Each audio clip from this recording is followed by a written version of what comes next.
Ici Radio Courtoisie, la radio libre du pays réel et de la francophonie. Vous écoutez le libre journal des débats créé par Benjamin Blanchard et dirigé par Charles de Meyer, diffusé en direct mercredi 1er février 2017 de 21h30 à 23h. Il est diffusé en différé samedi 4 de 21h30 à 23h également, puis à la demande sur le site internet de Radio Courtoisie. Ce libre journal est réalisé par Benoît.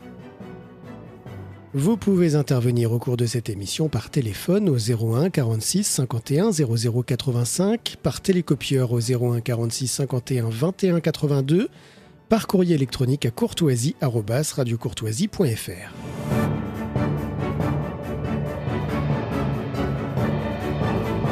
Bonsoir amis auditeurs de Radio Courtoisie, ravi de vous retrouver pour ce nouveau libre journal des débats dirigé ce soir par Charles de Meyer. Pour ceux qui souhaiteraient intervenir, vous pouvez nous envoyer un courriel à courtoisie@radiocourtoisie.fr. Et ce soir, le thème de l'émission, ce sera Portrait d'un résistant chrétien, puisque j'ai la chance, l'honneur et le plaisir de recevoir le docteur Fouad Abounader, ancien commandant des forces libanaises et actuellement dirigeant de l'association Al-Naouraj. Alors comme on parle français sur Radio Courtoisie, Fouad nous expliquera ce que signifie Al-Naouraj. Il est aussi rapporteur pour l'Académie des chrétiens d'Orient, qui fait un travail exceptionnel. Bonsoir docteur. Bonsoir et merci de m'avoir invité, merci beaucoup. Comme il est de coutume, quelques nouvelles militantes avant de commencer. Tout d'abord, l'invitation aux Bobards d'Or qui auront lieu le lundi 6 février. Alors, 6 février, c'est une bonne date, 2017 à 19h30. Vous pouvez retrouver toutes les informations sur la billetterie en ligne, billetterie.bobard-d'or.fr. L'affiche est succulente. Elle rappelle par exemple que pour les médias français, pour la presse de l'oligarchie, celui qui a assassiné des dizaines de ses compatriotes à Nice n'était en fait pas une personne mais un camion fou dont on se demande qui le conduisait.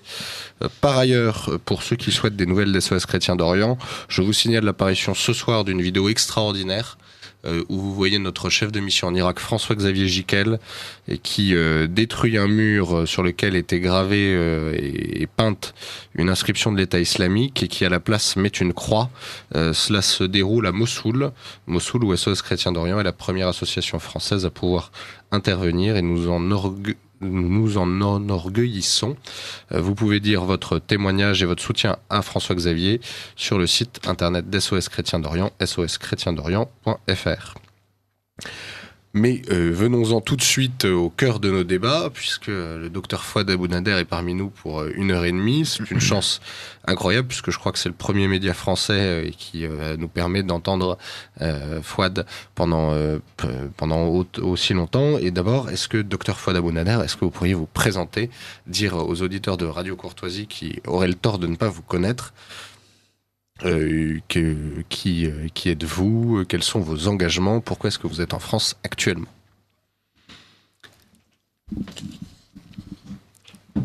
Je m'appelle Fouad Abounader, je suis médecin de formation, je suis marié, j'ai 4 enfants, le plus jeune ayant 22 ans. J'ai été dès les premiers moments dans les années 70, 71, j'ai intégré le parti Kataeb et avant dans la section estudiantine. Par la suite, j'ai intégré la milice. Quand j'ai commencé à voir que les Palestiniens avaient fait un État dans l'État au Liban et qu'ils commandaient presque tout l'establishment politique libanais. Et quand j'ai vu surtout que le premier ministre sunnite, qui est toujours sunnite au Liban, était complètement assujetti aux ordres de M. Arafat. Alors j'ai compris que finalement, on s'acheminait vers un clash entre nous et les Palestiniens. Et nous avons commencé à sentir que l'armée libanaise n'allait pas être présente sur le terrain parce que la composition de l'armée libanaise ne lui permettait pas d'agir sur le terrain. À ce moment-là, nous avons commencé à nous entraîner et en tant qu'étudiants. Et par la suite, nous avons été sollicités avec un groupe de jeunes étudiants, justement, par l'autorité du parti qui nous ont dit « Bon, voilà, maintenant, vous pouvez venir et nous avons besoin de jeunes gens qui sont très motivés et qui sont prêts à intégrer une équipe un peu plus spécialisée, disons. Et cette unité est devenue par la suite une petite unité d'élite qui s'appelait les BG, les Bégines, en fait. Donc, j'ai intégré les Bégines et c'est dans cette équipe que j'ai rencontré la plupart de mes amis qui, par la suite, vont être les principaux responsables de la résistance chrétienne par la suite. Au début de la guerre, quand la guerre a débuté au Liban en 1975, nous avons cette équipe des Bégines a été sollicitée et restée dans la région des souks de Beyrouth, dans la région de Beyrouth, et nous étions en permanence engagés dans les combats contre les Palestiniens dans cette région-là. Jusqu'au moment où nous avons été obligés de nous retirer d'une partie de Beyrouth, qui était la région des hôtels de Beyrouth, et où nous avons finalement mis la ligne de démarcation qui est restée jusqu'à la fin de la guerre en 1990. Voilà, cette unité a été presque laminée, si on peut l'appeler comme ça, durant la guerre. On a eu beaucoup de morts et beaucoup de blessés dans cette équipe. Mais cette équipe a été une légende, un grand moment de la résistance chrétienne au Liban. J'aimerais juste vous faire passer une petite histoire.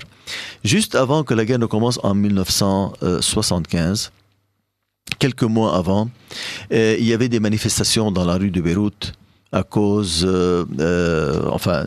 un des chefs d'une des milices sunnites était mort. Alors, c'est les gens qui sont descendus dans les rues ont fermé les rues.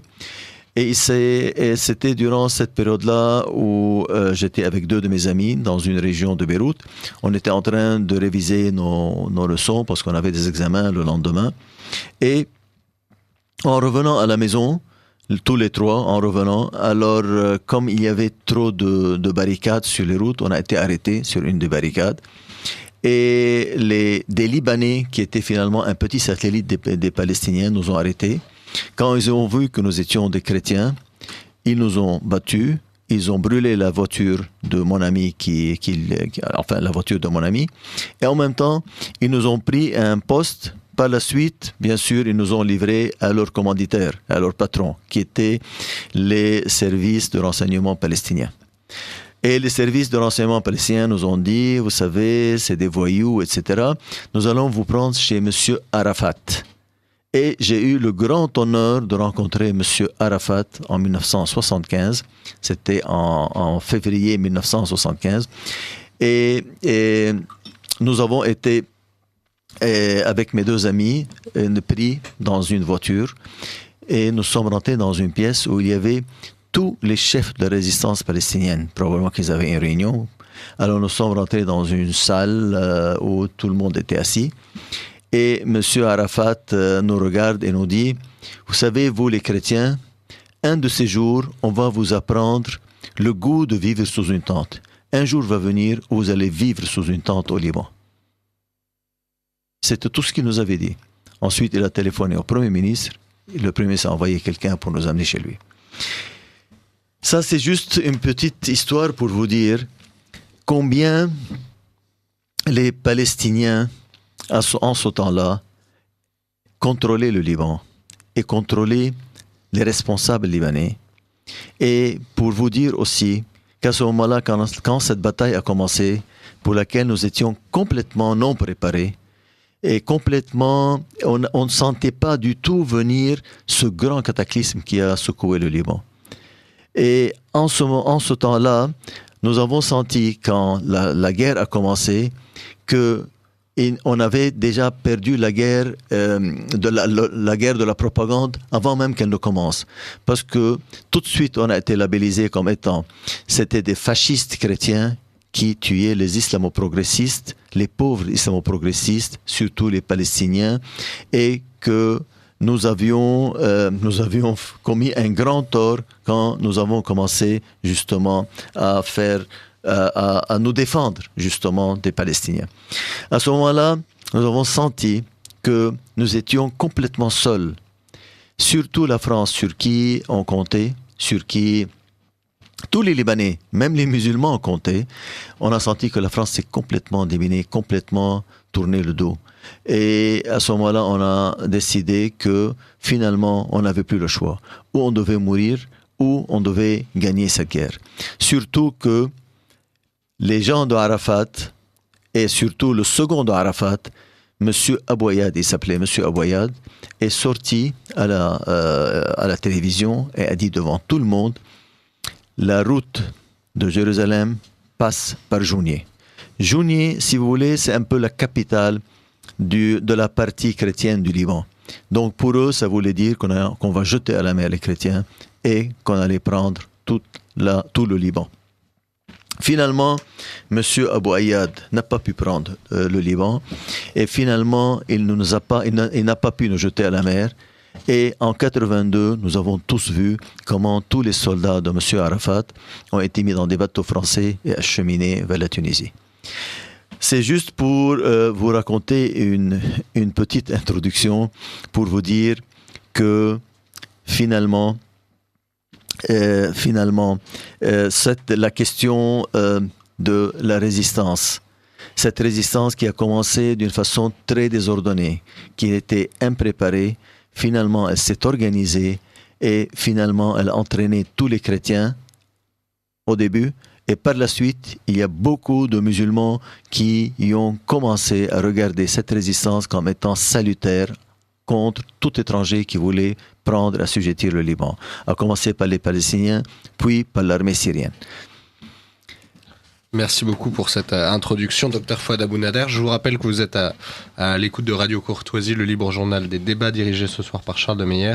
Nous faisons le portrait d'un résistant chrétien en la personne du Dr Fouad Abounader. Vous pouvez intervenir en laissant vos messages à Stanislas au 01 46 51 00 85, 01 46 51 00 85. Alors ce message, c'est en même temps le message d'une résistance spontanée des chrétiens face à une agression étrangère, enfin importée. Et quelles leçons en avez-vous tiré? Quelles leçons de vie? Quelles leçons politiques? Est-ce que vous avez grandi, appris à l'occasion de cette résistance, docteur? Je vais résumer tout ceci en une seule phrase qu'on utilise beaucoup au Liban. C'est la foi fait bouger les montagnes. Voilà. Une fois qu'il y a une vraie cause et que les gens sont convaincus de cette cause, ils sont prêts à donner leur vie et rien ne peut les arrêter. Ça, c'est, si vous voulez, la conclusion de toute cette histoire. Alors cette histoire, elle va bien sûr avoir des conséquences sur l'histoire de votre pays, le Liban. Quelle définition donneriez-vous au Liban? Qu'est-ce que c'est réellement le Liban à vos yeux, aux yeux des chrétiens qui sont vos amis? Le Liban, c'est un pays de montagne. C'est le pays refuge de toutes les minorités du Moyen-Orient. Le Liban existe et a existé en 1920 parce qu'il y avait une présence de chrétiens dans ce pays. S'il n'y avait pas eu de chrétiens, il n'y aurait pas eu de Liban, il y aurait une grande Syrie. Le Liban, ça a été toujours un havre de liberté. Surtout qui ont été labellisés par les chrétiens qui ont toujours refusé de suivre et d'être sous le diktat, d'accepter le diktat de tous les envahisseurs qui ont envahi et qui ont occupé cette région. À commencer par les Mamelouks, et par la suite par les Turcs, par les Ottomans, etc. Donc, durant toute cette période-là, les chrétiens ont toujours joui d'une certaine autonomie qu'ils ont payé très cher. Parce qu'ils habitaient dans ces montagnes à 2000 mètres d'altitude, dans des montagnes escarpées où il faisait très froid en hiver et où il y avait très peu à manger. Mais finalement, ils avaient choisi ça, de vivre comme ça, d'une façon très difficile, mais de garder la liberté. Et c'est comme ça que si vous allez au Liban, vous allez dans la vallée de Kadisha, la vallée des Saints, et vous allez au tombeau où il y a les 17 patriarches qui ont été enterrés là-bas. Vous verrez qu'il y a dans notre histoire énormément de patriarches qui ont été tués et assassinés par les occupants, exprès parce qu'ils refusaient d'accepter toujours le diktat. Donc, c'est dans cet esprit de liberté, dans cet esprit de respect des autres, que le Liban est né. Et finalement, nous avons nous-mêmes demandé, enfin, nous sommes restés sur une même table entre nous et le musulman libanais, et on a créé un nouveau modèle. Un modèle qui est basé sur un partage du pouvoir, de façon à ce qu'il y ait toujours une certaine démocratie consensuelle dans ce pays. Surtout que le Liban ne pouvait pas du tout être et suivre tous les conflits. Enfin, le Liban devait rester en dehors des conflits du Moyen-Orient parce que le Liban n'avait pas la capacité, que ce soit dans sa taille ou que ce soit dans les moyens que nous avions de pouvoir participer comme tous les autres pays arabes en ce temps-là. C'est pour ça que nous avons fait un système spécial, un modèle spécial où il y a une distribution entre les différentes communautés, et ces différentes communautés, c'est elles qui dirigent le pays de façon consensuelle. Une dernière chose que j'aimerais dire sur cette histoire, le Liban a toujours eu une aspiration à devenir un État neutre, parce que le Liban est formé de 18 communautés. Cette mosaïque ne nous permet pas, et comme ces 18 communautés sont encore en train, même jusqu'à maintenant, en pleine lutte pour le pouvoir politique, donc ces 18 communautés qui vivent ensemble ne peuvent pas imposer à l'autre communauté quelque chose qu'elle ne peut pas accepter, ou quelque chose qui est à l'encontre de ses aspirations culturelles ou de ses aspirations politiques, etc.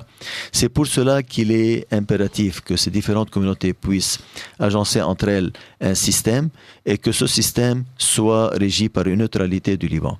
Jusqu'à maintenant, nous avons pu manager et arranger cet arrangement entre nous qui fait que le président est un chrétien, le premier ministre est un sunnite, le chef du parlement est un chiite, avec un chef de l'armée qui est chrétien, avec la moitié des ministres et la moitié des députés qui sont chrétiens et musulmans. Alors, il reste une seule chose aujourd'hui à laquelle nous sommes en train d'œuvrer, c'est de travailler pour une décentralisation du pays, pour que les régions puissent s'épanouir sans qu'il n'y ait un pouvoir central qui est d'ailleurs inefficace et corrompu, et en même temps de travailler et d'œuvrer pour la neutralité du Liban. Ça, c'est une des choses à laquelle la France peut nous aider actuellement pour accéder à cette neutralité qui est pour nous une situation qui va nous donner le salut dans ce pays et qui va créer un apaisement dans le jeu politique au Liban. Je vous rappelle que vous êtes à l'écoute de Radio Courtoisie. J'ai l'honneur et le plaisir de recevoir le Dr Fouad Aboudader à l'occasion d'une émission qui sert à faire son portrait. Vous rappeliez la nécessaire neutralité du Liban. Dans les temps actuels, la neutralité semble être un mot absent du monde arabe et notamment du Proche-Orient. La neutralité a été peu mise en avant en Syrie, en Irak, au Liban, en Égypte. Comment est-ce que le Liban peut rester neutre dans cette situation, et est-ce, à votre avis, son intérêt ? Bien sûr, la neutralité aujourd'hui, c'est hors de question. On ne peut pas en parler aujourd'hui, vu que il y a sur le terrain aujourd'hui des Libanais qui se battent en Syrie d'ailleurs, qu'ils soient chiites ou sunnites. Donc, il est utopique aujourd'hui de parler, en tant que la Syrie est comme ça, de parler de neutralité. Mais ça, c'est une chose, d'après nous, qui va donner au Liban une stabilité ultérieurement, qui va donner au Liban, qui va nous éloigner des conflits internes et des conflits régionaux. C'est pour cela que la neutralité va apaiser le jeu entre les différentes communautés. Comme ça va nous permettre vraiment de monter une nouvelle formule de la coexistence au Liban, et que cette formule soit basée sur un État moderne, un État qui serait justement un modèle pour les autres pays arabes, surtout qu'aujourd'hui, par exemple, les Nations Unies et la coalition internationale qui est en Syrie est en train de chercher une solution pour la Syrie. Et ils sont en train beaucoup de parler une solution à la libanaise. Alors que la formule libanaise en 1975 était considérée comme une formule qui avait échoué et qu'il fallait à tout prix entrer. Aujourd'hui, tout le monde est en train de parler, mais si on faisait une formule à la libanaise pour l'Irak et pour la Syrie, apparemment ça a marché au Liban, pourquoi pas dans ces pays. Aujourd'hui, aujourd'hui, il y a un nouveau problème qui a surgi. Je ne sais pas si vous voulez qu'on commence à parler de ça avant de... Bien sûr, on peut. On va parler du problème aujourd'hui actuel au Liban et au Moyen-Orient. Le problème actuellement au Moyen-Orient, c'est toutes ces guerres qui ont commencé après les différents printemps arabes. Et en même temps, il y a une nouvelle donne aujourd'hui au Moyen-Orient. Cette nouvelle donne, la nouvelle donne aujourd'hui, il y a 3 nouveaux paramètres qui ont apparu sur la scène politique. Le premier paramètre, c'est le conflit entre les sunnites et les chiites au Moyen-Orient, qu'ils soient au Liban, en Syrie, en Irak, au Yémen, à l'intérieur de l'Arabie Saoudite, etc., au Bahreïn. Alors, actuellement, ce conflit entre les sunnites et les chiites a créé une nouvelle situation où ces deux communautés ne sont plus unies, donc ils ne forment plus un seul corps constitué, et ces deux entités sont en train de nous contacter en tant que chrétiens pour nous dire « Venez marcher avec nous, nous on est les plus forts, ou nous on est les plus nombreux, etc. » Le deuxième paramètre qui a changé aujourd'hui la donne aussi au Moyen-Orient, c'est que tous les pays qui nous entouraient, et tous ces pays qui voulaient absolument détruire le Liban, parce que le Liban était une antithèse des dictatures du Moyen-Orient, une antithèse de Abdel Nasser, une antithèse du régime Assad en Syrie, ou de Saddam en Irak, ou Nouméri au Soudan, etc. Donc, ou de Kadhafi, etc. Donc, au Liban, tous les dissidents de ces pays-là pouvaient venir et pouvaient parler et pouvaient s'exprimer, et ceci gênait énormément les dictateurs. Donc toutes ces dictatures ont cherché durant des décennies à verrouiller le Liban, à nous déranger, à créer des troubles à l'intérieur pour nous obliger à accepter certaines réglementations qu'ils voulaient. Et par la suite, nous avons pu dépasser tous ces défis, mais tout le temps il y avait éternellement une gêne. Et par exemple, ici quelque chose arrivait entre l'armée libanaise et les Palestiniens, comme ça a été le cas en 69. La Syrie a immédiatement fermé les frontières. Elle voulait étrangler le Liban. On ne pouvait plus ni faire le commerce, ni traverser le pays pour aller dans d'autres pays, et ça a créé de graves problèmes économiques au Liban. Chaque fois qu'il y avait un problème, il faisait bouger la rue, il faisait bouger les gens qui étaient leurs sbires sur le terrain pour justement mettre la pression sur le gouvernement libanais. Alors aujourd'hui, tous ces États sont complètement en décrépitude. Tous ces États ont des problèmes internes et ils n'ont aucun pouvoir aujourd'hui pour pouvoir venir et nous déranger. Donc nous avons aujourd'hui une nouvelle situation, et cette nouvelle situation donne un peu une latitude, une marge de manœuvre pour les chrétiens, que ce soit du Liban ou du Moyen-Orient. Donc c'est cette marge de manœuvre aujourd'hui qui a été un peu bénéfique, si vous voulez, en termes de morale pour les chrétiens, a un revers de médaille. Parce que ces batailles actuellement ont engendré des troubles dans les pays arabes, et ça a créé deux choses. Un flot énorme d'émigrés qui ont envahi le Liban, donc plus que 2 millions de réfugiés syriens sont venus au Liban. Les réfugiés palestiniens sont venus s'ajouter aux réfugiés. Les réfugiés palestiniens de Syrie sont venus s'ajouter aux réfugiés palestiniens déjà qui étaient au Liban. Donc nous sommes aujourd'hui arrivés à un chiffre de 650 000 Palestiniens au Liban. Donc 2 650 000 de réfugiés sur 4,5 millions d'habitants. Le Liban étouffe actuellement. Les jobs des Libanais sont en train de disparaître parce que les Syriens travaillent à 3 fois moins cher. les crimes sont en train d'augmenter au Liban, les problèmes au niveau de l'infrastructure, la tension, les pressions sur l'infrastructure dans les villages est en train d'augmenter au Liban, ce qui fait que nous avons des problèmes en électricité, en eau, dans les hôpitaux, dans l'approvisionnement. Et en même temps, nous avons vu que la population carcérale au Liban a augmenté et 30% aujourd'hui de cette population sont des Syriens. Mis à part ce côté-là, ces 2 millions de Syriens, il y a parmi eux énormément de cellules dormantes, de Daesh et du Front al-Nusra. Et ça se traduit de temps à autre par une cellule dormante qui décide de faire un attentat au Liban. Et nous avons vu la série d'attentats que nous avons eus, surtout dernièrement en juin, le 27 juin, 8 éléments sont venus se faire exploser dans un petit village du nord-est du Liban, dans la vallée de la Beka, dans un village qui s'appelle Ka. Et dans ce village-là, ils ont tué 5 martyrs et blessé 33 personnes. Et continuellement, actuellement, sur la frontière libanaise, nous avons des clashs journaliers entre l'armée et les gens aussi de Daesh ou du Front al-Nusra. Dans un village sunnite qui est dans le nord-est de la Beka, qui s'appelle Ersal qui est de 25 000 habitants, il y a à Ersal 120 000 réfugiés syriens qui habitent dans des tentes en nylon. C'est-à-dire, si vous devez prendre la jungle de Calais, vous la multipliez par 1000, ça c'est la situation au Liban actuellement. Donc, juste pour conclure tout ça, donc nous avons une nouvelle donne qui, si jamais on arrive à travailler tous ensemble, on peut changer beaucoup de choses. Mais en même temps, nous avons aujourd'hui, cette nouvelle donne a créé de nouveaux défis pour nous que nous devons surmonter. Alors, si je comprends bien votre réflexion, paradoxalement, au milieu d'un Proche-Orient en crise, les chrétiens bénéficient d'une fenêtre d'ouverture. Est-ce que je me trompe en disant ça? Et comment voulez-vous l'utiliser?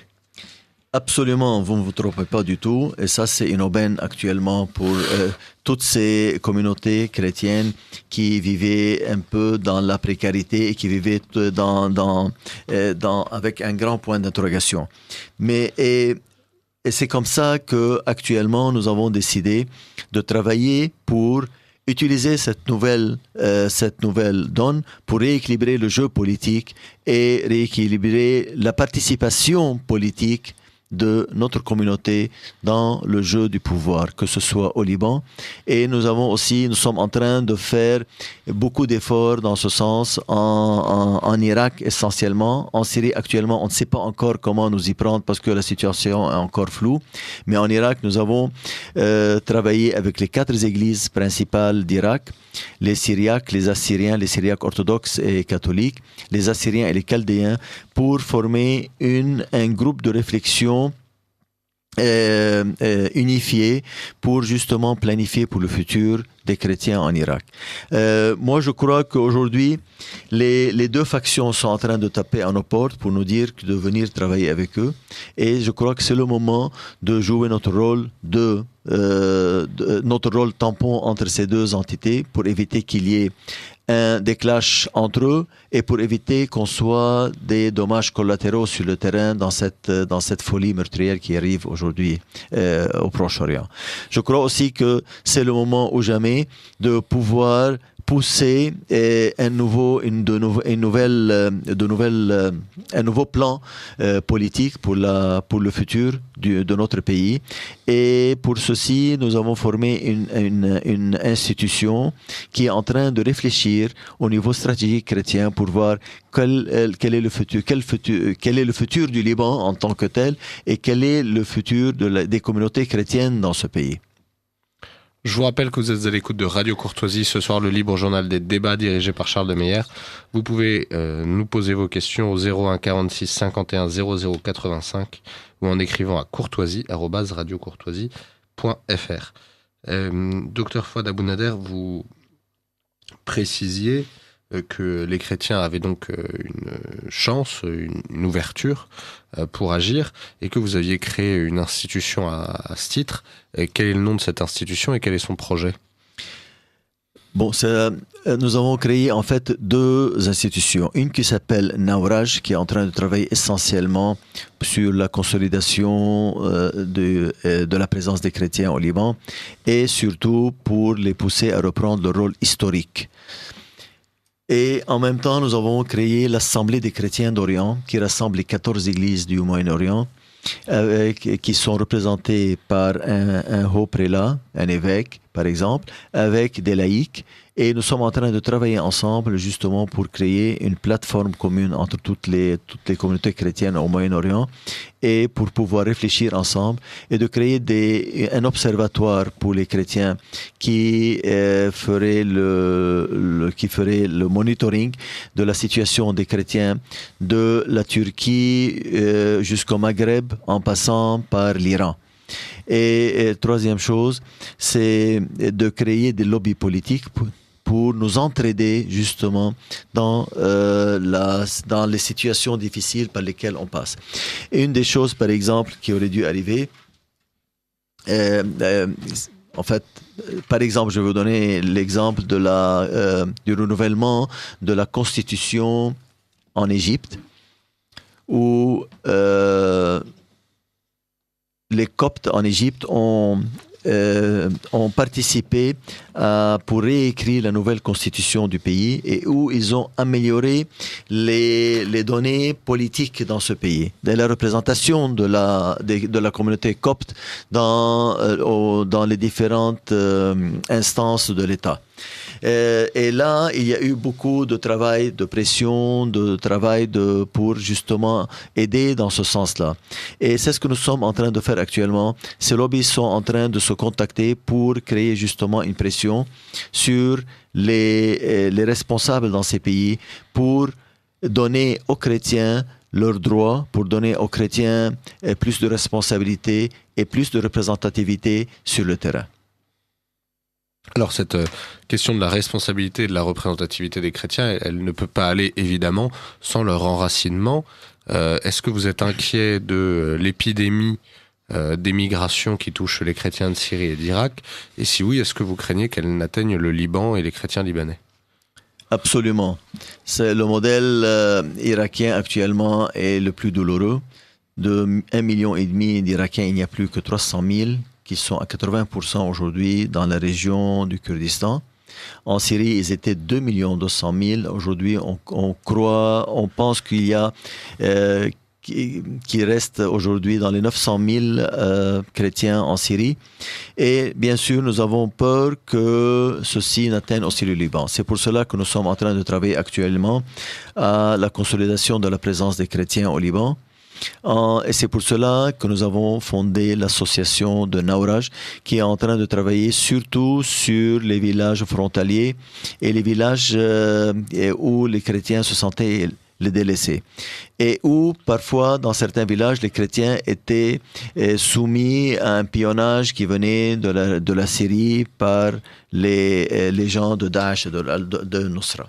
Actuellement, ce que nous avons réussi à faire, c'est de créer, ce que nous avons fait en fait, nous avons créé 4 groupes de travail. Le premier groupe de travail est en train de travailler la question de la sécurité dans ces villages avec l'armée libanaise pour justement voir comment créer une meilleure coordination entre les municipalités et l'armée libanaise. Ceci a donné beaucoup de réconfort pour les gens sur place. Ils ont senti que l'armée était beaucoup plus à leur côté maintenant et qu'il y avait toujours un système de contact rapide pour essayer pour que l'armée puisse intervenir de façon plus rapide. Nous avons aussi fait maintenant, au moins dans quelques villages, une vidéosurveillance de 360 degrés dans les villages. Ceci va donner au village une meilleure possibilité de pouvoir prévenir ce qui est arrivé malheureusement, comme les attentats qui ont eu lieu dans la région de Kar. À un deuxième niveau, nous sommes en train de travailler au niveau politique. le niveau politique, c'est de renforcer les contacts avec toutes les communautés au Liban, avec les chiites, les sunnites, les druzes, les alaouites, et ceci dans un but justement de créer une meilleure compréhension et un meilleur contact, parce que nous considérons qu'en faisant ceci, ce serait un moyen aussi de renforcer et de consolider la présence des chrétiens et de leur rôle dans ces régions-là. Et nous avons vu beaucoup de maires rassembler les maires chiites et sunnites des régions qui les entourent et les inviter dans leur village pour créer justement, jouer le rôle de tampon et de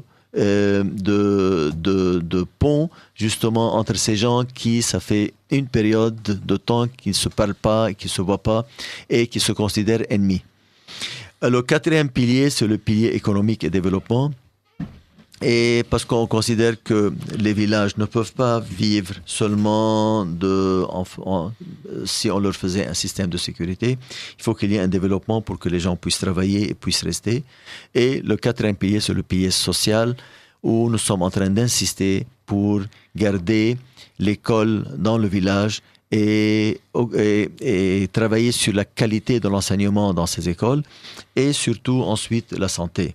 Et pour la santé, j'aimerais juste vous dire qu'au Liban, 30% des Libanais n'ont pas une couverture hospitalière de santé. Ce qui fait que nous sommes en train de travailler avec une mutuelle actuellement pour essayer de généraliser au moins dans certaines régions la couverture hospitalière. Alors ce que je vous propose, Dr Fouad Abounader, c'est de creuser un peu les 4 points que vous venez d'évoquer.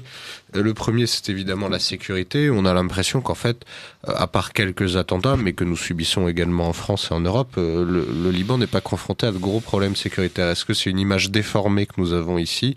Et si oui, pourquoi ? Non, c'est pas du tout déformé. Il n'y a pas aujourd'hui une tension sécuritaire comme celle qui existait dans les années 70 où on sentait vraiment qu'il y avait un danger physique sur notre présence physique. Aujourd'hui, ce n'est pas du tout le cas. Au contraire, nous ne sommes pas aujourd'hui sur la ligne de front. Mais, bien sûr, il va toujours y avoir des petits attentats comme ça qui vont saigner la population, qui vont faire mal, comme ce qu'il y a eu à Ka. Quand je suis monté dans ce village qui est éloigné juste à la frontière avec la Syrie, et il venait juste d'avoir le sang n'avait même pas séché sur la terre encore des 5 martyrs avec les 33 blessés qui sont tombés. Alors je parlais avec la population, tous nous disaient, bon, on a eu mal, c'est douloureux, nous avons 5 martyrs, nous avons maintenant des enfants orphelins de père, d'accord, on accepte, mais on ne va pas quitter. On va rester et nous sommes déterminés à relever le défi. Et ça, c'est, je crois, une chose qui est très importante. Ça a été la meilleure réponse à ces gens-là qui essayaient de faire peur et qui finalement, je crois, ont échoué. Ils ont échoué parce qu'ils n'ont pas réussi à faire bouger un seul chrétien de cette région. Alors, pour ne pas faire bouger ces chrétiens, il faut évidemment qu'ils puissent vivre et vivre décemment de leur travail. On parle évidemment beaucoup des villages frontaliers sur ce sujet. Est-ce que vous avez l'impression que l'État libanais en fait assez pour ces villages ? Et s'il n'en fait pas assez, qui peut en faire assez pour qu'il y ait une activité économique suffisante ? Il ne faut pas du tout compter sur l'État libanais. Il faut oublier qu'il y a un État libanais. Ce qui nous fait un point commun avec la France. Ah, non, quand même. Ici, vous avez quand même des structures différentes. Alors, c'est pour ça que nous travaillons et nous comptons sur nous-mêmes et sur des associations partenaires avec qui nous sommes en train aujourd'hui de travailler sur le terrain. Entre autres, SOS Chrétien d'Orient, que nous avons rencontré lors de nos visites sur le terrain. Et durant ces visites sur le terrain, nous avons vu de jeunes Français, Françaises et Français qui quittaient leur pays, qui quittaient un peu le lit douillet qu'ils avaient dans leur maison à Paris ou en France pour venir rester dans des conditions difficiles, dans des pays difficiles et même dangereux. Alors, j'ai été vraiment émerveillé et agréablement surpris par ces jeunes, par le sens, l'enthousiasme, le sens du devoir. Ils donnent sans compter et vraiment et de tout cœur. Nous avons monté un partenariat avec SOS Chrétien d'Orient et nous sommes en train de travailler sur le terrain Nous avons organisé avec eux une tournée dans toutes les régions frontalières du Liban sur 4 jours. Nous avons visité les villages frontaliers chrétiens du nord jusqu'au sud et ils ont rencontré les maires dans ces villages. Les maires avaient préparé toutes leurs doléances, qu'est-ce qu'ils avaient, de quoi ils avaient besoin. Ils les ont communiqués et soumis aux responsables de SOS Chrétien d'Orient. Et par la suite, maintenant, nous sommes en train de travailler pour faire un suivi sur le terrain qui a commencé déjà dans 2 régions du Liban où SOS Chrétien d'Orient ont fourni des instructeurs, des éducateurs en langue française, des professeurs en langue française qui viennent seconder des écoles dans ces villages pour justement rehausser la langue française. Je considère que ces jeunes sont en train de faire pour la France beaucoup plus que la diplomatie française et beaucoup plus que l'État français en tant que tel. Parce qu'ils sont en train de faire un travail de proximité, ils sont en train de rester avec les gens. Et j'ai entendu dire une fois un homme dans un village au responsable de SOS, nous sommes très contents de vous voir ici et même si vous ne faites rien ou même si vous n'arrivez pas à faire quelque chose, le fait seulement que vous soyez venus, que vous soyez restés avec nous, c'est déjà énorme pour nous. Et moi je crois que ces jeunes-là vraiment méritent la Légion d'honneur, moi je trouve, parce qu'ils sont en train de donner beaucoup pour la France, ils sont en train de donner beaucoup pour la francophonie et je crois qu'ils doivent un de ces jours être reconnus et remerciés. Merci beaucoup, docteur. Vous avez évidemment une première session de questions des auditeurs de Radio Courtoisie. Alors elles sont assez variées. Si vous avez quelque chose à répondre, vous êtes libre d'y répondre. Et si vous n'en avez pas, ce n'est pas, pas grave. Il n'y a pas de problème. Un auditeur de Radio Courtoisie nous dit: vous avez donné les dates où le Liban a été abandonné et trahi par la France. J'aimerais que vous-même ou Monsieur de Meyer rappeliez qui dirigeait la France à ce moment-là. Il s'agissait de Raymond Barre, de Valéry Giscard d'Estaing, de Jacques Chirac. Est-ce que vous avez compris, vous qui étiez combattant à l'époque, le comportement des dirigeants français et en même temps, est-ce que vous avez vu d'autres comportements d'autres Français qui compensaient un peu ce comportement gouvernemental? C'était en 75-76. Essentiellement, c'était la période où on s'est senti vraiment délaissé. Donc, à vous de faire un peu le recul historique et de voir qui était responsable sur le terrain. J'aimerais juste ajouter une petite chose, c'est que durant cette période-là où on était vraiment seul sur le terrain, il y a eu des jeunes Français qui sont venus se battre avec nous. Ils sont venus se battre sans attendre rien en retour, ni financier, ni une reconnaissance morale, ni rien du tout. Ils sont venus, ils nous ont aidés parce qu'ils considéraient qu'ils étaient en train d'aider leurs frères chrétiens dans une zone, parce qu'il y avait une grande injustice qui se faisait actuellement en ce temps-là, et que quelque part ils voulaient aider à réparer cette injustice qui a été faite à l'encontre des chrétiens de l'Orient. Et vraiment, nous sommes redevables à ces jeunes. D'ailleurs, avec certains, nous sommes restés amis. Aujourd'hui même, j'ai pu parler au téléphone avec l'un d'eux, justement, parce que ça faisait longtemps qu'on ne s'était pas vu. Et je voudrais aussi vous raconter l'histoire d'un ex de la Légion qui a décidé de venir au Liban aussi pour nous aider. Et malheureusement, il est mort sur le terrain. Il est mort en octobre 1975. L'année passée, en octobre 2016, son fils, qui a retrouvé la trace de son père, est revenu au Liban. On lui a fait une grande cérémonie au cimetière où son père a été enterré.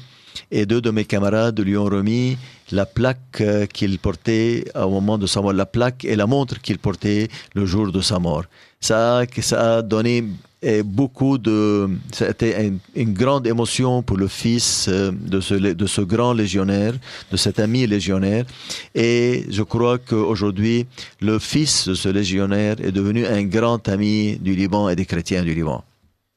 Comme quoi, les investissements individuels peuvent contrer bien des politiques. Absolument. Un auditeur de Radio Courtoisie nous demande si vous avez lu La Mémoire des Cèdres, écrit par M. Poncelet et Mme Massabki, et si vous l'avez lu, ce que vous en pensez. Et en fait, j'ai lu une partie depuis très longtemps, et je ne pourrais pas dire plus parce que je n'ai plus en tête Plus globalement, est-ce que vous avez des livres à conseiller aux auditeurs de Radio Courtoisie sur cette période? Ah oui, il y a beaucoup de livres. Il y a les livres d'Alain Ménarque qui sont bien documentés. Et il y a le livre que les deux journalistes, Nathalie Duplan et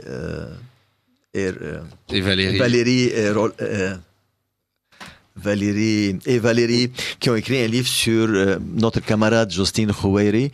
Et je crois que ça, c'est des livres qu'il faut vraiment lire parce que vraiment, c'est des témoignages très poignants de la guerre du Liban. Un auditeur de Radio Courtoisie nous dit il y a eu beaucoup d'accusations également contre les forces libanaises. Valérie Rollin, sorry. Oui. Je vous rappelle le livre dont on vient de parler, Valérie Rollin et Nathalie Duplan, la biographie de Jocelyne Khoueiri. Oui. Vous pouvez, si vous cherchez sur un moteur de recherche, vous trouverez très facilement l'ouvrage. Un auditeur de Radio Courtoisie nous dit il y a eu bien des accusations contre les forces libanaises, massacres, etc. Est-ce qu'on peut aborder la question de leur responsabilité? Est-ce que ça vous paraît une question qui doit être traitée aujourd'hui? Et si oui, comment le faire? Absolument. Il y a eu, bien sûr, des exactions, c'était la guerre. Et bien sûr, nous avons fait des erreurs. Mais je crois que nous avons nous-mêmes fait un travail de mémoire. Et je crois que ce qui n'a pas été fait, c'est un travail de mémoire au niveau national. C'est-à-dire, la guerre s'est arrêtée en 1990. Nous sommes rentrés dans une autre phase, une autre guerre en fait. Mais en 1990, la guerre s'est arrêtée sans qu'on reste tous ensemble et qu'on discute pourquoi la guerre a eu lieu, pourquoi nous avons détruit notre pays. Ce travail de mémoire et de réconciliation qui a été fait, par exemple, après l'apartheid en Afrique du Sud, nous, on ne l'a pas fait. Ces gens-là, on l'ont fait, ils ont tourné la page. Nous, malheureusement, les dirigeants, en ce temps-là, de notre pays, ont opté pour l'hypocrisie. Et ils ont décidé, après avoir fait un accord bidon à Taïf, où... Est-ce que vous pouvez expliquer ce que sont les accords de Taïf? Oui, je vais revenir. Et il y a eu un accord qui a été fait sous l'égide de l'Arabie Saoudite en 1989, et où les députés sont partis à Taïf en Arabie Saoudite. Avec, bien sûr, il y avait des représentants de l'État, des représentants de la Syrie. Et il y a eu... ils ont poussé les députés vers un accord qui était presque préarrangé, où les chrétiens se désistaient de beaucoup de leurs prérogatives pour les donner aux différentes autres communautés, mais surtout aussi où ils donnaient un rôle aux Syriens au Liban. Ce qui a complètement fait un dérèglement au niveau de la vie politique au Liban, et ce dérèglement, nous sommes en train d'en souffrir même jusqu'à maintenant. Alors, ces députés-là qui sont partis à Taïf, en Arabie Saoudite, ils étaient très pressés de signer n'importe quoi finalement, parce ils avaient envie de revenir, d'être réélus ou d'être reconduits dans leur poste de député ou de ministre, pour pouvoir finalement rejouir des prérogatives, de l'argent, etc. Ils ont oublié qu'il y avait une position de principe essentielle, et qui était vraiment: est-ce que nous sommes en train de donner, de signer un accord équitable pour tout le monde, ou est-ce que nous sommes en train de préparer une nouvelle guerre au Liban à cause de cet accord qui a été fait n'importe comment et bâclé? Voilà. C'est pour cela que je considère que oui, nous n'avons pas fait au Liban le travail qu'on aurait dû faire avant de redémarrer la vie avec cette nouvelle république qui a démarré en 1990-91. Vous êtes à l'écoute de Radio Courtoisie. Charles de Meyer reçoit ce soir le docteur Fouad Abounader à l'occasion d'une émission consacrée au portrait d'un résistant chrétien. Vous pouvez intervenir au cours de cette émission au 01 46 51 00 85 et à courtoisie@radiocourtoisie.fr. Docteur Fouad Abounader, j'ai eu l'occasion de vous poser la question sur le développement économique, sur la sécurité, mais les auditeurs de Radio Courtoisie sont certainement intéressés sur la question sociale. Il y a de vraies poches de richesse dans une partie de la chrétienté libanaise. Est-ce qu'il existe de la pauvreté chez les chrétiens libanais? Et si oui, où? Et si oui, comment cela se fait-il? Bien sûr, dans la communauté chrétienne, il y a bien sûr des gens qui sont riches et même très riches. Et il y a aussi des pauvres et même très pauvres. Et la situation, les différentes guerres au Liban, le problème des réfugiés syriens, ceci a augmenté la pauvreté et ceci a augmenté la précarité. La situation au Proche-Orient, en Afrique, là où il y avait beaucoup de Libanais qui travaillaient, suite à la chute du prix du brut, les 2 dernières années qui sont passées, il y a eu beaucoup de gens qui ont été renvoyés, qui sont retournés au Liban et qui n'ont pas de travail. Donc, il y a une très grande précarité. Et il est très important de donner une réponse à ces gens-là et de trouver des solutions aussi et d'œuvrer pour commencer de faire un traitement d'urgence pour justement les soutenir le temps qu'ils trouvent quelque chose pour faire justement. Docteur, nous avons l'occasion de vous entendre en français. C'est le dernier pilier de votre plan, l'éducation. Évidemment, pour les auditeurs de Radio Courtoisie, le fait que le français soit transmis, soit un legs au Liban, a évidemment une valeur sentimentale et en même temps une valeur intéressante pour notre pays. Est-ce que c'est toujours le cas? Et est-ce que vous encouragez l'enseignement du français au Liban? Bien sûr, l'anglais est en train beaucoup d'avancer. Je crois qu'au Liban, dernièrement, l'anglais était plus utilisé que le français. Bien sûr, moi, j'ai mis mes enfants dans une école francophone, une école des jésuites, et où l'enseignement était en français. Parce que je considère que les enfants qui sortent du cursus français peuvent facilement manier l'anglais et facilement intégrer les universités américaines et anglaises ultérieurement. Alors que les élèves qui ont suivi un cursus anglais arrivent en fin de leur cursus très bon en anglais, mais faible en français, et ne peuvent intégrer que les universités américaines. Ce qui fait que nos enfants parlent 3 langues, les autres parlent 2 langues et demie. Ce que nous avons fait au Liban aussi avec les écoles, et ça c'est aussi ma femme qui a été impliquée dans cette idée, dans ce plan, et ce plan a été finalement accepté par les écoles catholiques. Il a été répliqué dans plusieurs écoles, et celui de commencer l'anglais beaucoup plus tôt qu'avant, ce qui fait que par exemple au lieu de commencer l'anglais à l'âge de 11 ans, l'anglais commence à l'âge de 8 et de 7 ans. Ce qui fait que nous, et ça c'est mon avis aussi, pour sauver la francophonie, il faut que nos écoles deviennent trilingues. Une fois qu'elles deviennent trilingues, à ce moment-là, les enfants vont continuer à venir de plus en plus dans les écoles francophones. Pour que ces enfants continuent à rester dans les écoles francophones, il faut évidemment qu'ils restent au Liban également et que leur famille reste au Liban. Est-ce que vous pouvez nous faire un point de situation sur l'immigration au Liban? Est-ce que vous pensez que c'est un phénomène dangereux? Est-ce que vous pensez que c'est un phénomène naturel? Comment l'estimez-vous? Au Liban, nous avons 42 universités pour 4,5 millions d'habitants. Donc nous avons beaucoup de gens qui sortent des universités et qui ne trouvent pas de travail. C'est pour cela que le Libanais, si vous voulez, historiquement, a toujours émigré pour travailler à l'extérieur. Donc, nous avons énormément d'expatriés à l'extérieur. D'ailleurs, les expatriés envoient chaque année 8 milliards de dollars au Liban. Et ça, ces 8 milliards de dollars, quand on pense que notre PIB aujourd'hui est de 44 milliards de dollars, nous avons 80 milliards de dettes, 8 milliards, ça fait beaucoup, finalement, dans notre PIB. Donc, ça, c'est une chose qui est très importante. Mais malheureusement, quand parfois ils s'éloignent, ils oublient qu'il y a un pays, ils oublient d'enregistrer leurs enfants, ils oublient d'enregistrer leur mariage, et petit à petit, ils sont en train de se diluer dans les communautés là où ils vivent à l'extérieur, et nous sommes en train de perdre un potentiel énorme. C'est pour cela qu'il y a 2 choses maintenant qui ont été faites. Il y a une association qui s'appelle l'association de la diaspora libanaise, qui est en train de suivre les gens à l'extérieur. Ils ont des offices et des bureaux dans tous les pays du monde actuellement, essentiellement à travers les diocèses à l'extérieur, parce que nous avons aussi les églises, différentes communautés, différentes églises au Liban ont envoyé des représentants à l'extérieur, et nous avons des représentants à l'extérieur qui sont en train justement d'aider les représentants de cette institution de la diaspora qui incite les Libanais à réenregistrer leurs enfants, à enregistrer leur mariage, etc.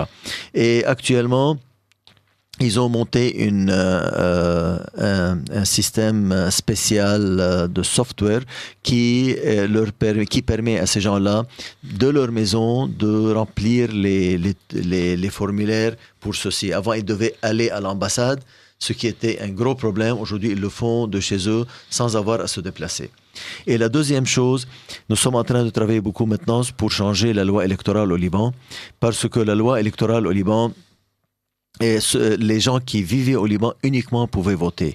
Maintenant, nous sommes arrivés au fait que les Libanais à l'extérieur peuvent s'enregistrer dans les ambassades pour voter. Malheureusement, ils sont en train de voter pour des députés ou pour des candidats qui sont au Liban.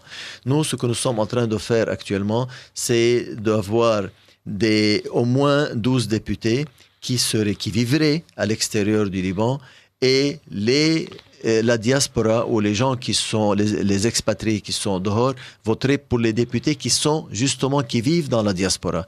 Ce qui fait on pourra augmenter et les encourager plus à participer à la vie politique au Liban, et comme ça on pourra refaire le link avec ces gens-là avec le Liban. Alors pour refaire ce lien, il y a une question, c'est est-ce que l'équilibre communautaire serait respecté parmi ces députés de l'étranger du Liban? Ah oui, bien sûr. Ça, c'est régi par la loi et les députés sont à 50-50.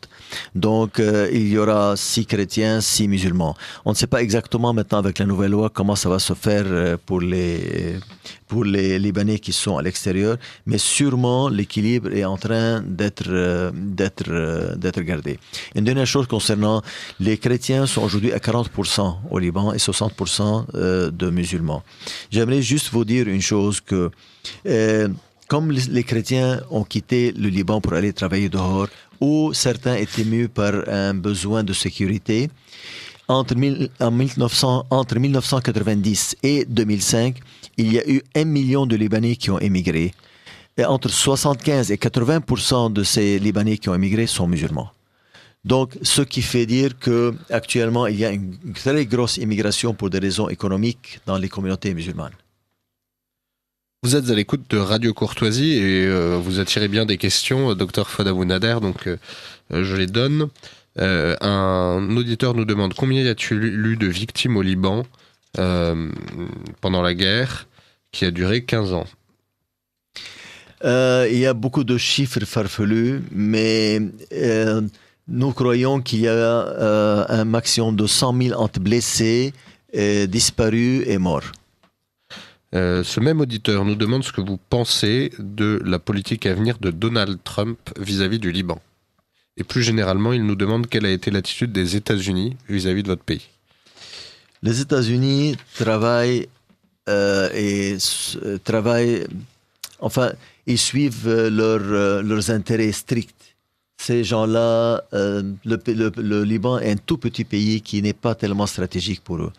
Mais dernièrement, il y a un indice qui est révélateur, c'est qu'ils sont en train de construire une ambassade qui va coûter dans les 1,3 milliard au Liban. Ce qui donne un peu des idées peut-être un peu différentes, qui nous fait dire que les Américains, cette fois-ci, considèrent que le Liban est encore plus stable que d'autres pays du Moyen-Orient. Donc ça, c'est un petit indice révélateur. Pour ce qui est de Trump, on va attendre pour voir ce qu'il va faire, ce qu'il va dire pour juger. Un auditeur de Radio Courtoisie qui nous dit qu'il était anciennement sur le front de Jézine et qui s'appelle Risque, nous demande qui choisiriez-vous? Alors, c'est de la politique française, entre Marine et Macron, si tel était le cas au deuxième tour, Dr Fouad Abounader. Je vais essayer de ne pas rentrer dans la politique française. En fait, je ne suis pas tellement spécialiste en ça. Je lis de loin et on verra finalement. Je vous rappelle que vous êtes à l'écoute de Radio Courtoisie et nous continuons à vous demander vos messages. Vous pouvez nous écrire à courtoisie@radiocourtoisie.fr ou nous appeler. Stanislas se fera un plaisir de vous répondre au 01 46 51 00 85. Alors, nous avançons dans le temps et je ne vous ai même pas demandé ce que vous veniez faire en France, Dr Fouad Abounader. Puisque, patriote comme vous êtes, ça doit être un déchirement de quitter votre Liban. Sauf pour le servir, parce qu'on peut le servir aussi à l'extérieur. Et c'est ce que je suis en train de faire pratiquement. Donc, avec nos partenaires SOS Chrétiens d'Orient, qui ont été vraiment très aimables et m'ont organisé justement des visites et des meetings, des rencontres en France. Ces meetings vont dans le sens pour voir que faire ensemble pour consolider la présence des chrétiens, consolider leur rôle. Et qu'est-ce que nous devrions faire ensemble aussi au niveau économique et social. Alors, on a eu des rencontres intensives durant ces 4-5 jours qui sont passés et qui s'est terminé aujourd'hui par une réunion à l'Assemblée nationale, oui. À l'Assemblée nationale, nous avons rencontré le groupe des chrétiens d'Orient, qui est le comité des chrétiens d'Orient, et avec qui nous sommes restés 1h30. Nous avons discuté de plusieurs choses. Je crois que pas seulement nous avons discuté, nous avons donné des idées, nous avons donné des suggestions, et l'une d'elles, je vais repartir maintenant au Liban pour la préparer, et j'espère que nous allons pouvoir inviter ce comité à venir au Liban pour participer à une rencontre élargie de l'Assemblée des chrétiens d'Orient sous l'égide du patriarcat, et pour justement débattre et sortir et donner des idées concrètes de ce que nous allons faire et de ce que nous attendons de la France. Et alors, qu'attendez-vous de la France aujourd'hui, Dr Fouad Abounader ? Nous entendons beaucoup de discours et de belles paroles concernant les chrétiens d'Orient. Mais comment les traduire dans des actes et comment les traduire dans des plans qui peuvent, ou dans des plans qui peuvent aboutir justement pour garder les chrétiens sur place là où ils sont. C'est pour cela que nous préconisons actuellement une chose, c'est que ce groupe, ce comité, là où il y a, j'ai compris, plusieurs députés de différentes obédiences politiques, au moins en ce qui concerne les chrétiens d'Orient, nous l'avons proposé, qu'on fasse tous ensemble une charte, un tronc commun, qui détermine un peu qu'est-ce qu'on entend par renforcer la présence des chrétiens d'Orient et les protéger, justement, les chrétiens d'Orient, au niveau politique, au niveau légal, au niveau diplomatique. Que faire pour les garder, pays par pays, qu'est-ce qu'il faut faire, etc. Donc, faire un plan, et ce plan serait exécuté sur le terrain. Il y aurait un suivi de la part de la France et des députés français. Et en même temps, ces députés français vont aider à fournir la logistique pour la mise en place de ce plan sur le terrain. Je crois que c'était le député de Rambouillet, Jean-Frédéric Poisson, qui animait cette... C'est lui qui animait, en effet. Ça a été remarquable. On était censé rester maximum 1 heure, enfin un peu moins. Nous sommes restés 1h30. Il y a eu beaucoup de questions et tous ont montré beaucoup d'intérêt. Et quand nous leur avons proposé justement de les inviter au Liban, ils ont tous été ravis de l'idée, à l'idée de venir justement participer à ce débat et à cette réunion. Inch'Allah, ça se fera bientôt. Dans la qualité d'écoute que vous avez rencontrée en France, comment avez-vous trouvé le pays ? Est-ce que vous avez trouvé qu'il était plus intéressé, moins intéressé que vous ne l'espériez au sujet des chrétiens libanais ? Moi, j'ai été agréablement surpris parce que je suis encore dans mes pensées anciennes où je sentais que la France s'était beaucoup éloignée, que la France était devenue même anticléricale à un certain moment, que les Français avaient honte de dire qu'ils étaient catholiques, qu'ils allaient à la messe, qu'il fallait dire joyeuse fête, pas joyeux Noël. Donc aujourd'hui, je commence à sentir non, qu'il y a un grand changement dans la mentalité et que c'était devenu politiquement correct aussi de dire que moi le dimanche je vais à la messe, que moi je pense différemment, etc. Donc moi je trouve qu'il y a aujourd'hui ce changement est très important et pour nous et je crois pour la France parce que les valeurs chrétiennes finalement l'Europe est basée sur ces valeurs chrétiennes. Et les renier, vraiment, c'est un peu renier tout ce legs historique qu'ils ont eu depuis des centaines d'années, des milliers d'années. Je rappelle que vous êtes à l'écoute de Radio Courtoisie. Charles de Meyer reçoit ce soir le docteur Fouad Abounader, qui dirige l'association Al-Naouraj et est rapporteur de l'Académie des chrétiens d'Orient. Vous pouvez poser toutes vos questions au 01 46 51 00 85. Ce réveil des Français, il est important. Est-ce que vous sentez au Liban une évolution de la jeunesse, des nouvelles générations, par rapport à vous qui avez connu une jeunesse marquée mouvementée? Quelle est sa réaction vis-à-vis de ce que vous avez fait?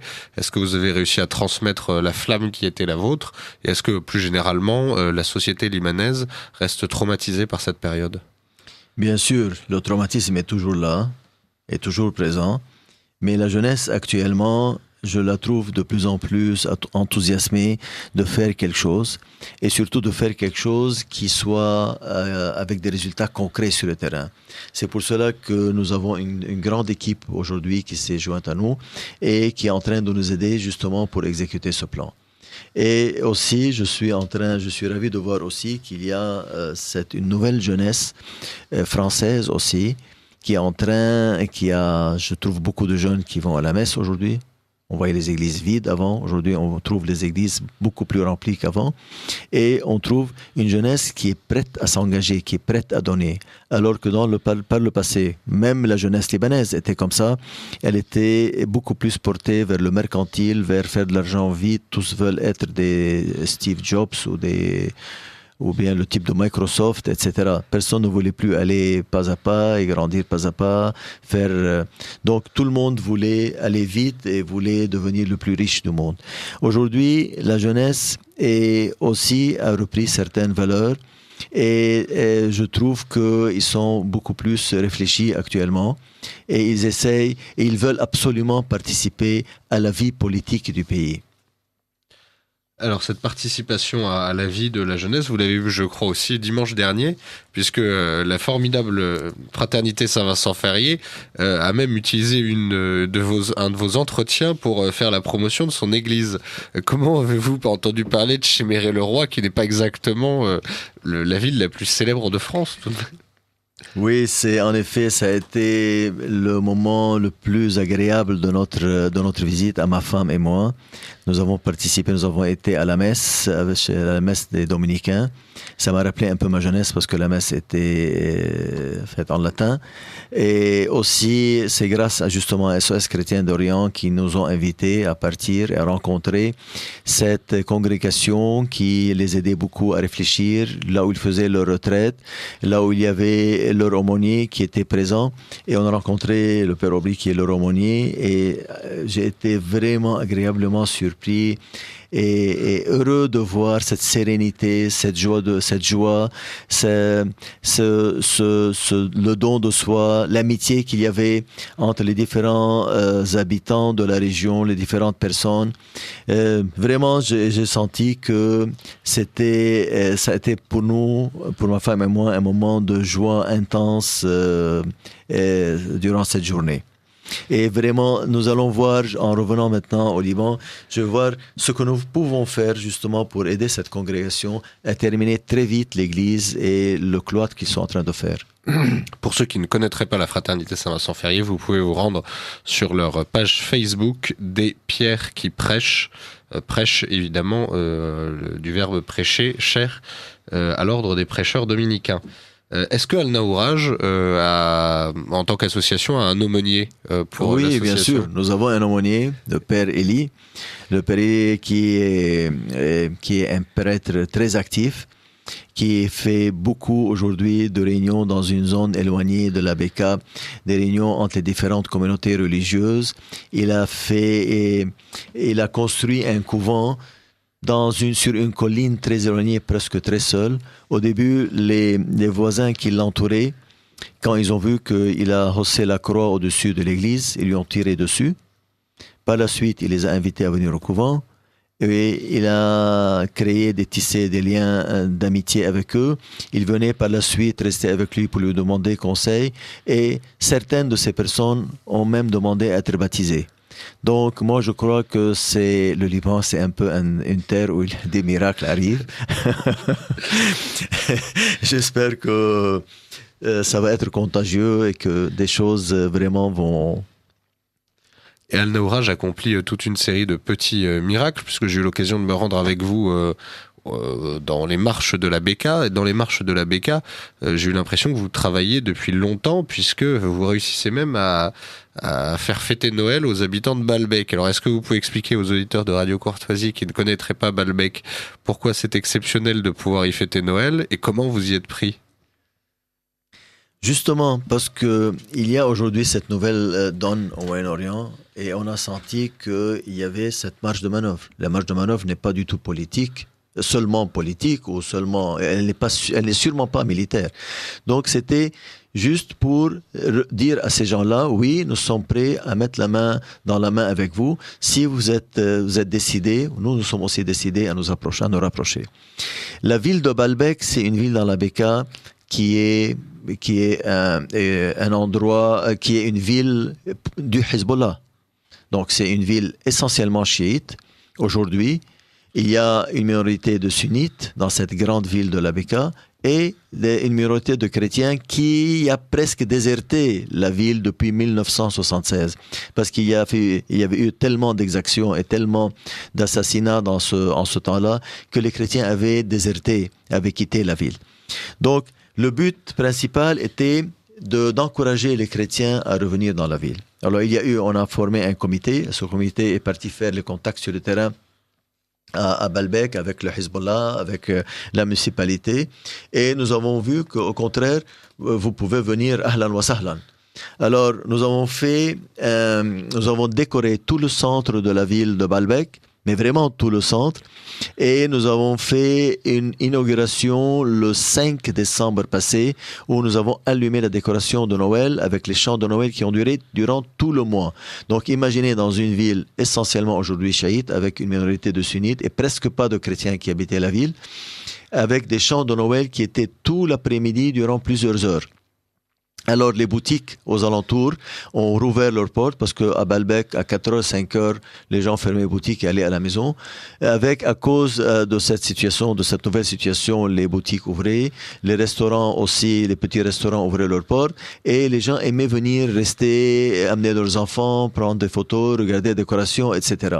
Je crois que ça a créé un petit phénomène qui a fait couler beaucoup d'encre. Toutes les télévisions étaient là. Personne ne croyait qu'on allait pouvoir faire ceci sur le terrain, que cette décoration allait au contraire regrouper les gens au lieu de créer des tensions. Ça a rapproché les gens, ça a rapproché les différentes communautés. Les gens ont redécouvert un peu Noël, ils ont redécouvert un peu la signification de Noël, surtout que Noël était, durant ce mois-ci, Noël était en même temps presque que le Mawlid al-Nabawi, c'est-à-dire la naissance du prophète Mohammed. Donc, nous avons décoré la ville et nous avons décoré ce centre et nous avons mis une décoration devant deux mosquées pour justement aussi marquer le pas pour le Mawlid al-Nabawi. Et ces décorations ont été allumées au même moment, le même jour. Et la cérémonie a été grandiose avec un feu d'artifice, avec de la musique. Et le maire de la ville était vraiment ne croyait pas ses yeux de tout ce qui arrivait. J'ai moi-même fait un speech dans la ville et nous avons appelé les chrétiens de Baalbek de revenir vers la ville. Et il y a eu quelques petits contacts par la suite avec l'évêque responsable de Baalbek où des gens lui ont dit « Après tout, monseigneur, pourquoi pas, au lieu de vendre le terrain, je vais voir si on peut faire un petit investissement à Baalbek. » Donc, si cette petite fête de Noël a créé un peu ce petit mouvement, j'espère que l'année prochaine, on va faire encore une fête encore plus grande, encore plus grandiose. Et ceci va inciter beaucoup les chrétiens à revenir dans cette ville parce que c'est une ville touristique extraordinaire. Ils peuvent faire beaucoup de choses s'ils reviennent. Parce qu'en réalité, des chrétiens dans les villes et les villages libanais, il y en a partout. Partout. C'est une chose méconnue en France, mais les chrétiens vivent partout au Liban. Absolument. Sur tout le territoire libanais, dans tous les villages, il n'y a pas un seul village où il n'y a pas de chrétiens. Et ils vivent avec les sunnites, les chiites et les druzes. Alors que les druzes et les sunnites et les chiites ne vivent qu'entre eux. Aucun village mixte sunnite chiite ou druze chiite ou druze sunnite. Aucun. Et alors, est-ce que pour vous, c'est par exemple le rôle particulier des chrétiens au Liban de justement être ce pont et de permettre la stabilité du Liban en tant que pays indépendant ? Absolument. Nous sommes un facteur aujourd'hui de paix, un facteur de rassemblement, un facteur qui crée des ponts entre les gens. Et en même temps, nous sommes en train de propager une nouvelle culture de l'acceptation de l'autre. Et je crois que petit à petit, nous sommes en train de marquer des points dans ce sens. Alors, il va nous rester 10 minutes encore d'émission, Dr Fouad Abounader. Je rappelle aux auditeurs qui voudraient poser leurs ultimes questions qu'ils peuvent nous contacter au 01 46 51 00 85 ou à courtoisie@radiocourtoisie.fr. Al Naouraj, si des Français veulent soutenir votre association, comment peuvent-ils s'y prendre ? Je crois que vous pouvez contacter M. Charles de Meyer à Radio Courtoisie et lui pourrait vous diriger justement. Je crois que ça, c'est la meilleure façon et la façon la plus rapide. Mais est-ce qu'il y a d'autres manières, par exemple, pour des Français de vous soutenir ? Est-ce qu'ils peuvent s'organiser, suivre davantage ce qui se passe au Liban et au Proche-Orient ? Bien sûr, ils peuvent s'organiser et nous contacter sur notre Facebook Naouraj, Nawraj. Bien sûr, ils peuvent avoir plus de renseignements en rentrant sur notre page Facebook et prendre des renseignements, comment nous contacter. Alors, pour vous contacter, il faut aussi qu'ils comprennent parfaitement quels sont les objectifs de Naouraj. Et j'ai oublié de vous demander de préciser ce que voulait dire ce mot arabe.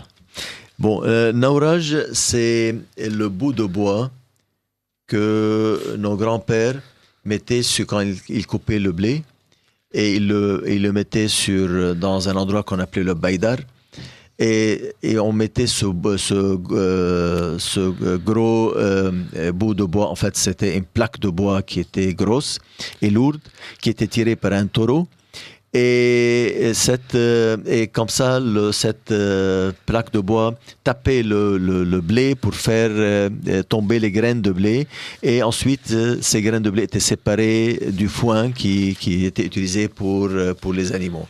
Voilà, ça c'est le Naouraj et nous avons choisi ce nom qui était le symbole symbole premièrement du village. C'est parce que c'est une chose. Quand j'étais petit, moi j'aimais beaucoup cette période où on pouvait monter sur le Naouraj pendant que le taureau tirait le bois et on jouait sur le Naouraj d'un côté. D'un autre côté, c'est le symbole du blé, des vendanges, c'était la période où les gens commençaient à se préparer pour l'hiver, donc ils préparaient toutes les réserves pour l'hiver. En même temps, le village a une place particulière au Liban. C'est-à-dire que quand on croise des familles, elles ont beau habiter à Beyrouth, elles ne nous disent pas venir de Beyrouth, mais venir d'un autre endroit. Ah oui, bien sûr. Et ça, c'est une chose qui est très importante. Et en France, par exemple, vous votez là où vous habitez. Au Liban, vous votez de là où vous venez, pas là où vous habitez.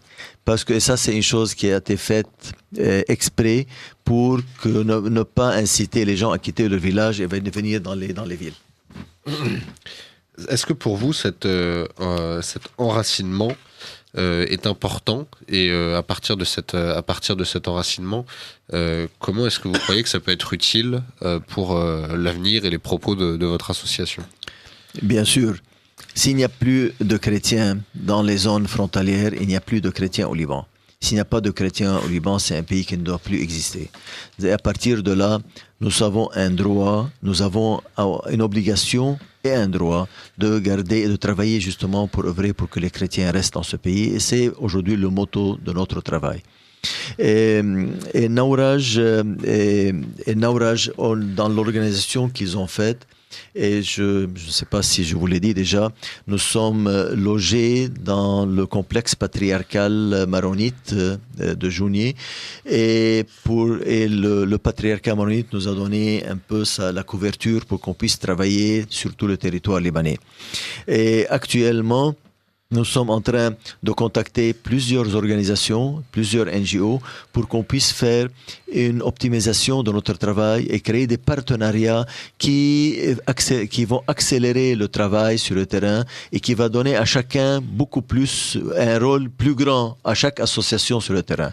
Notre groupe d'études est en train d'étudier les différents projets pour chaque village et pour chaque région. Et ensuite, nous sommes en train de contacter les autres associations pour leur dire, venez les gars, voilà, ça c'est un projet pour ce village, allez le faire en votre nom Mais l'importance, c'est d'aller le faire dans le village. Voilà. Alors, un auditeur de Radio Courtoisie nous demande l'état de vos relations avec Samir Jaja.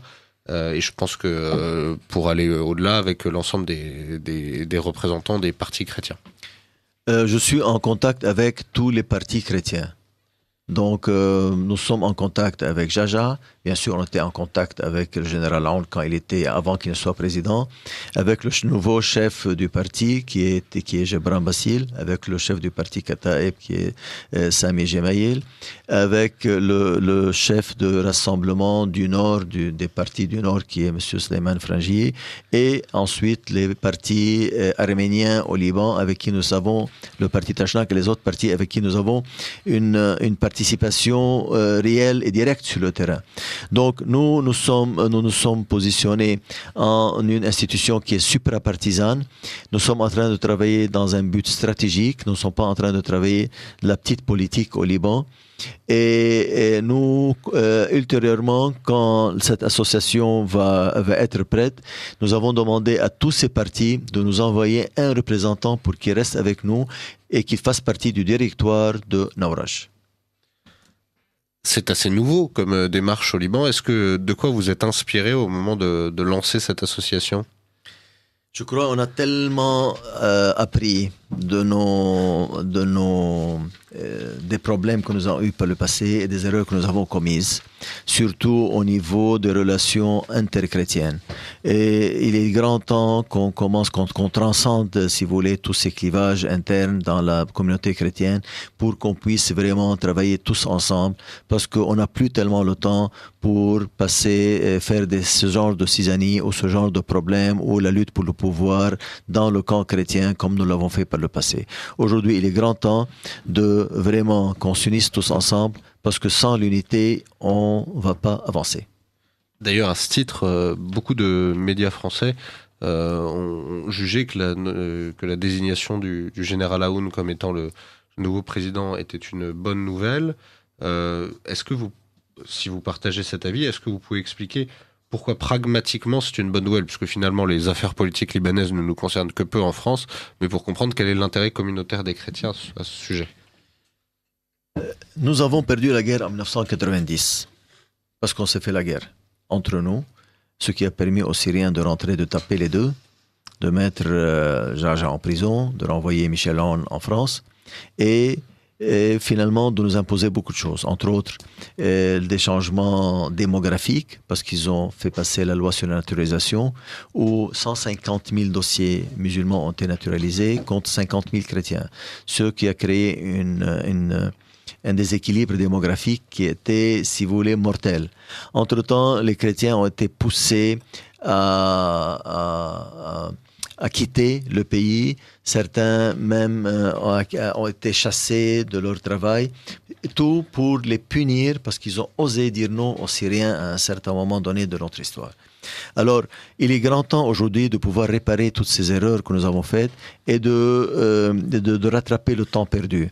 Parce que les chrétiens se sont désistés de l'État. Vous trouverez très peu d'employés de l'État qui sont encore chrétiens. Donc, il est temps de regagner notre place au niveau de l'État. Nous sommes en train de pourvoir à 62% des rentrées de l'État. Nous sommes en train de bénéficier à 18% des dépenses de l'État, que ce soit en salaire ou que ce soit en dépenses pour le développement dans les régions. Comprenons-nous bien, Dr Fouad Amoundaner, vous voulez dire que les chrétiens contribuent à 62% de l'État du budget de l'État libanais et qu'ils n'en reçoivent que 18% en bénéfice. Comment cela se fait-il ? Parce que nous payons nos factures d'électricité, alors que dans beaucoup de villages musulmans, ils ne payent pas l'électricité. Par exemple, nous sommes en train de contribuer à l'économie parce que les institutions, les grandes industries et les grandes institutions économiques sont encore essentiellement chrétiennes. Donc, nous sommes en train de payer des taxes à ce niveau-là. Et en même temps, nous payons, nous réglons nos cotisations pour tout ce qui est sécurité sociale, etc. Alors qu'en contrepartie, nous avons très peu de gens qui sont dans l'État. Donc, ils ne reçoivent pas de salaire. Donc, les salaires vont pour les communautés musulmanes qui ont envahi, si vous voulez, les cadres de l'État. Un. Et deux, les projets qui sont en train d'être faits et où l'État est en train de dépenser sont essentiellement dans les zones et dans les régions musulmanes.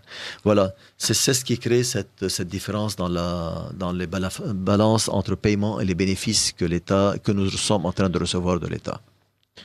Et finalement, en fait, ce que vous êtes venu délivrer ce soir, Dr Fouad Hamoud Anouer, c'est un message d'espoir? Ah oui, absolument. Je suis très, très optimiste et je suis sûr que finalement, et surtout aujourd'hui avec le général Aoun qui est devenu le nouveau président, le général Aoun est le candidat aujourd'hui qui a la plus grande représentativité dans la communauté chrétienne. Et surtout quand Samir Geagea s'est rallié à lui, actuellement, donc il y a un nouveau front fort au niveau de la présidence libanaise. Dans le temps, on avait toujours un président qui n'avait pas de représentativité sur le terrain, donc qui pouvait être ballotté par beaucoup de choses. Aujourd'hui, un Michel Aoun, c'est très difficile de lui marcher sur les pieds. Ça, je peux vous l'assurer.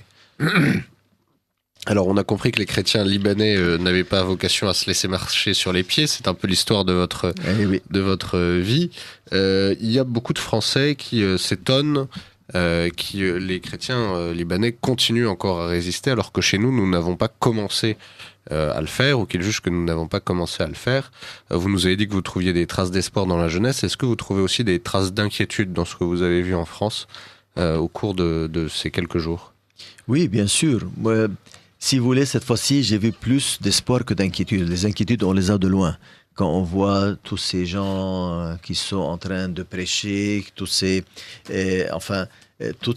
imams qui sont en train, d'une façon arrogante, de gagner du terrain en politique, dans les régions, toutes les régions où la police n'ose pas rentrer. Quand on voit, par exemple, que les policiers sont en train de faire des manifestations parce qu'ils n'ont pas le droit de se défendre, donc ils ne peuvent pas rentrer dans des zones dangereuses, etc.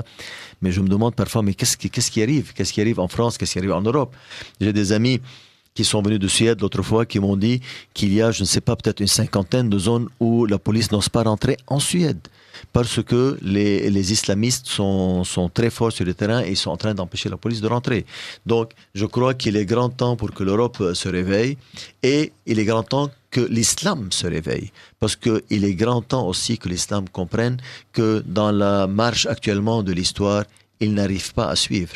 Et moi, j'ai beaucoup d'amis musulmans qui aujourd'hui sont en train de discuter, de faire des discussions internes sur comment l'islam doit évoluer. Merci beaucoup, Dr Fouad Hamoud Anouer, de nous avoir accompagnés pendant cette heure et demie d'émission. Comme d'habitude, il me reste très peu de temps pour vous faire les dernières annonces. Je vous invite tous à suivre l'activité de Nawraj, Nawraj, sur leur page Facebook. Vous pouvez évidemment contacter SOS Chrétien d'Orient si vous voulez être mis en relation. Et je ne peux pas manquer de vous conseiller le livre aux éditions du Rocher, La droite buissonnière de François Bousquet. Bonne soirée à tous.